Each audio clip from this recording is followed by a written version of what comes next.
So it's been about a year ago since I posted any videos. The last video that I posted, if you remember, was me working on a 455 rocket.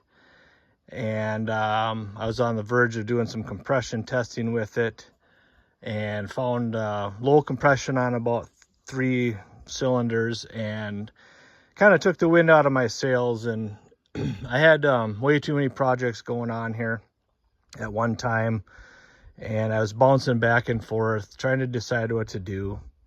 Well, I kind of went offline here last end of September or early October and wanted to take this old truck to the Frankensteiner show. So I had it sitting in the videos when I had it running before with the box off, and so I drug it in the garage, was running out of time. I didn't do any video, but I put a new master cylinder in it, and front brakes I put in.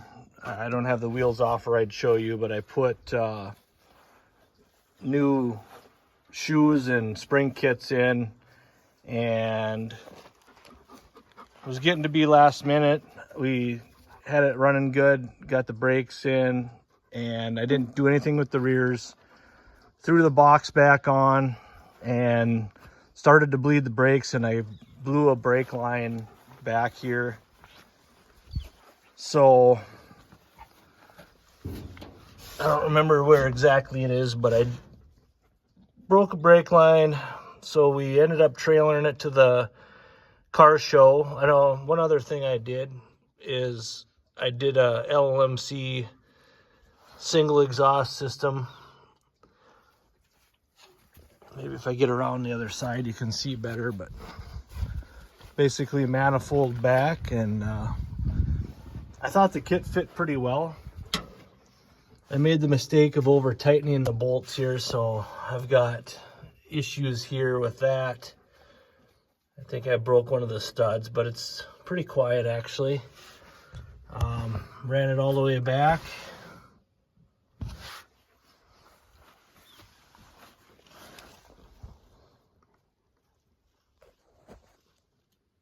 It was a 3-piece kit from LMC for the 250 straight 6. I thought it was a relatively decent setup.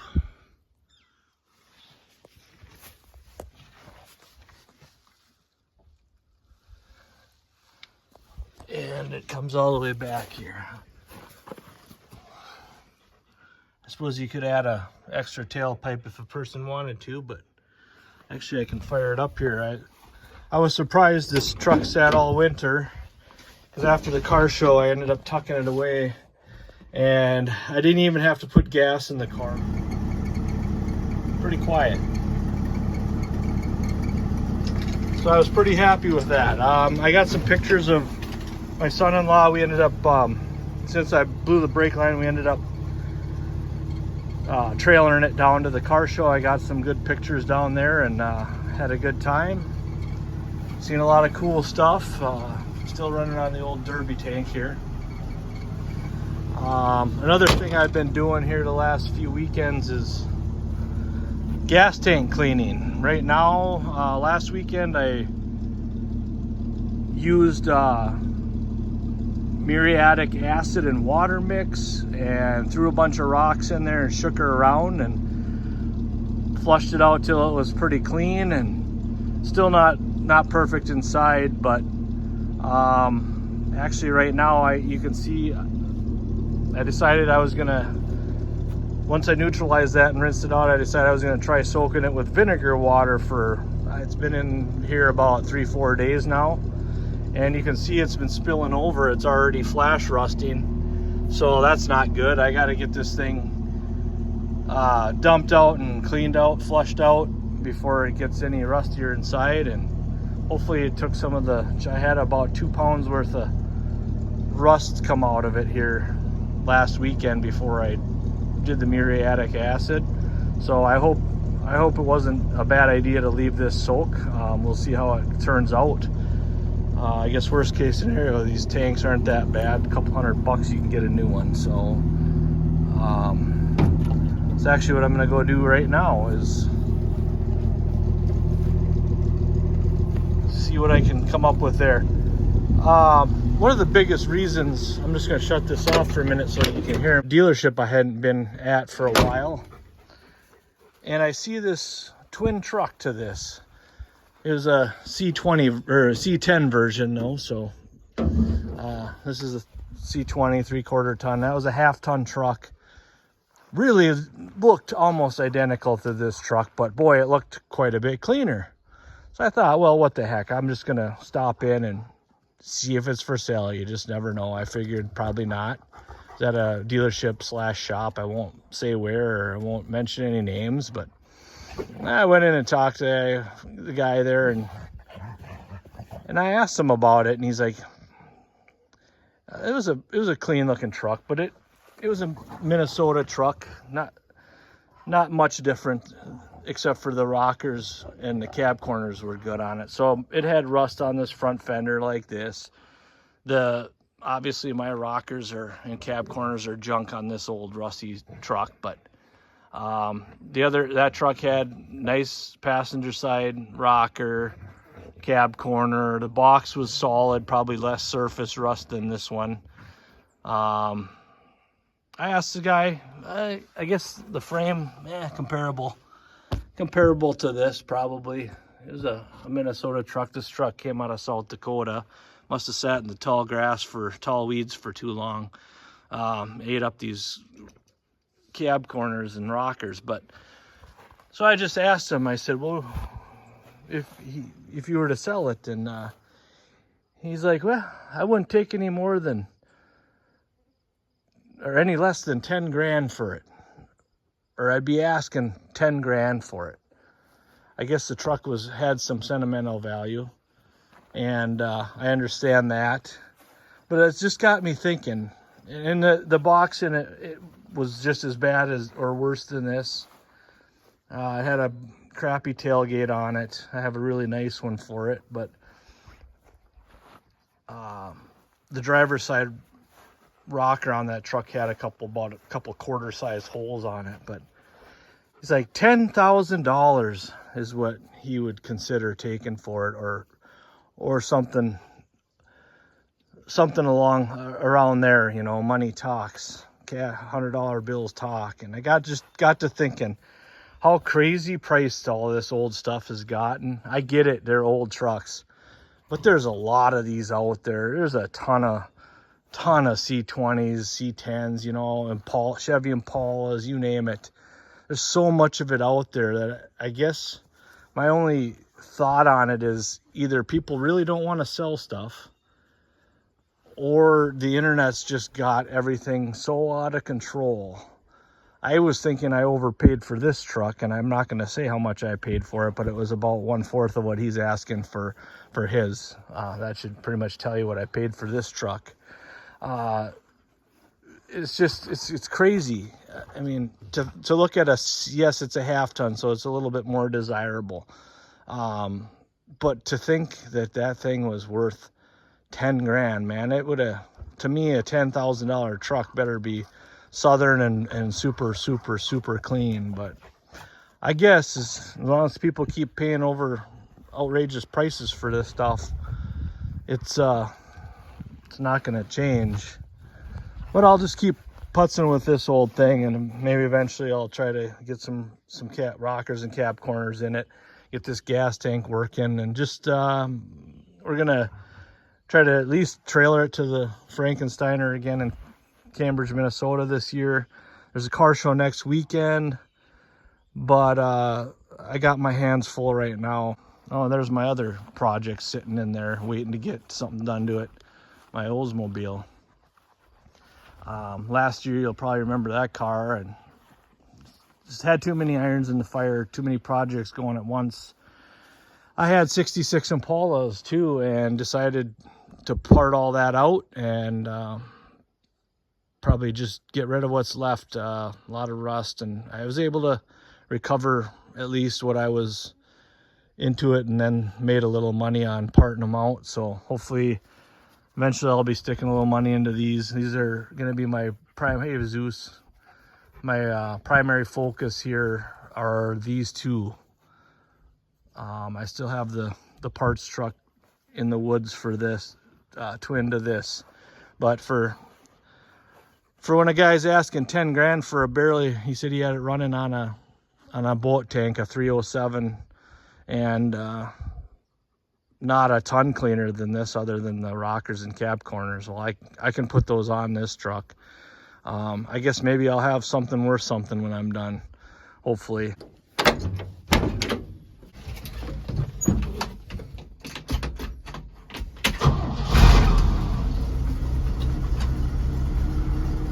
At least this has good oil pressure still.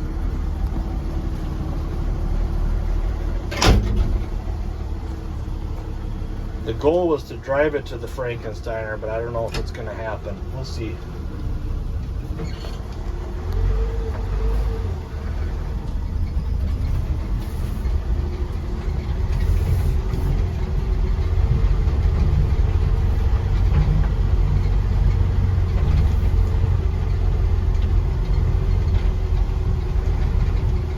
Taking it out to my shooting range slash junk pile out here.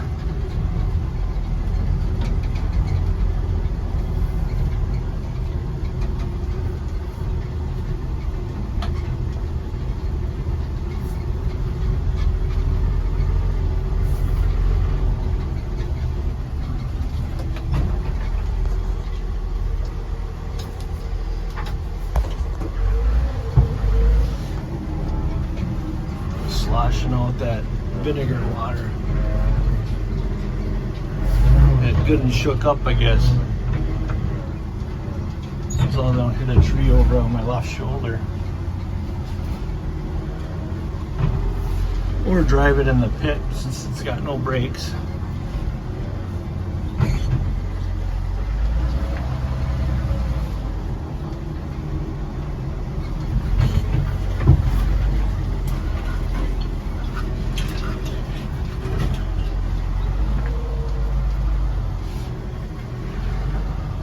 The vinegar water is not too toxic.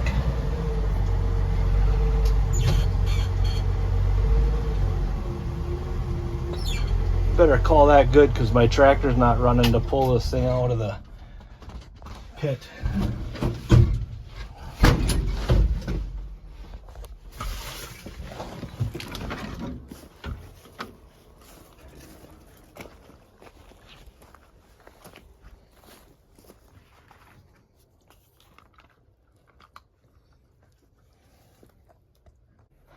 Kind of sucks trying to do by yourself.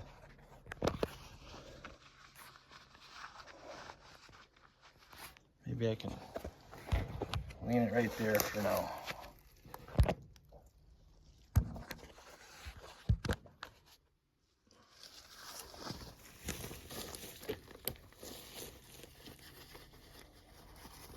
Get this out of here and see what's what.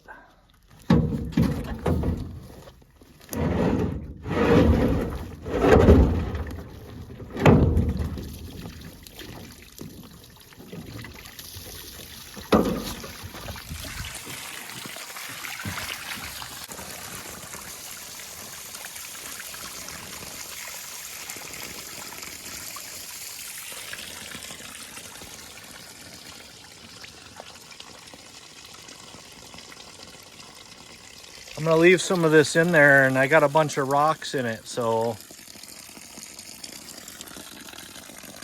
I'm gonna shake them rocks around and see what we have inside. Looks like I still got a fair amount of rust in the neck.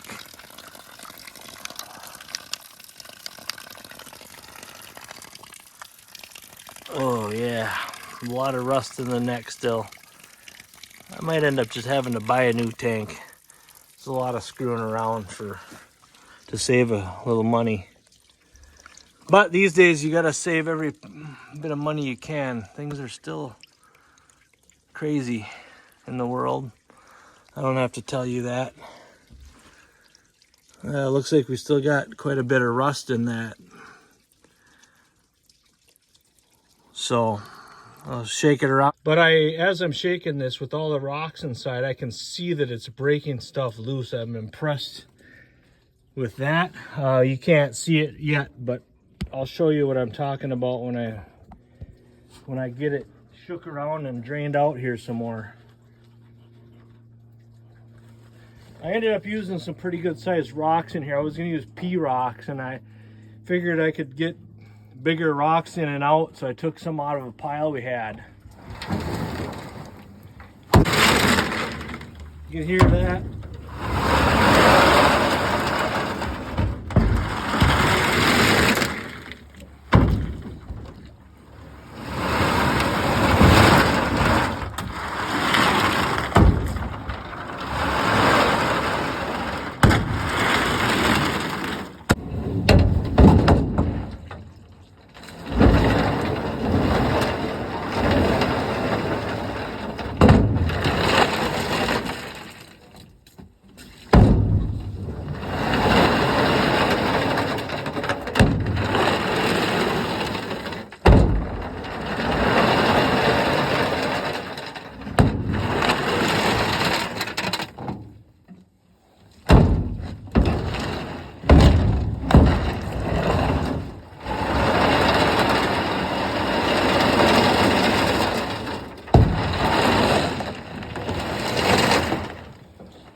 So now I'm getting a lot of rusty water and sludge out of here again, but I think it just did a lot more cleaning in there with them rocks. I'm gonna have to rinse it out, neutralize it with baking soda, rinse it out some more until I get some good clean water coming out. But I'm looking inside here right now, and my goodness, look at that. Look at that, how clean that is. I got an LED light if I can flash in there. It's definitely done its thing. I'm impressed.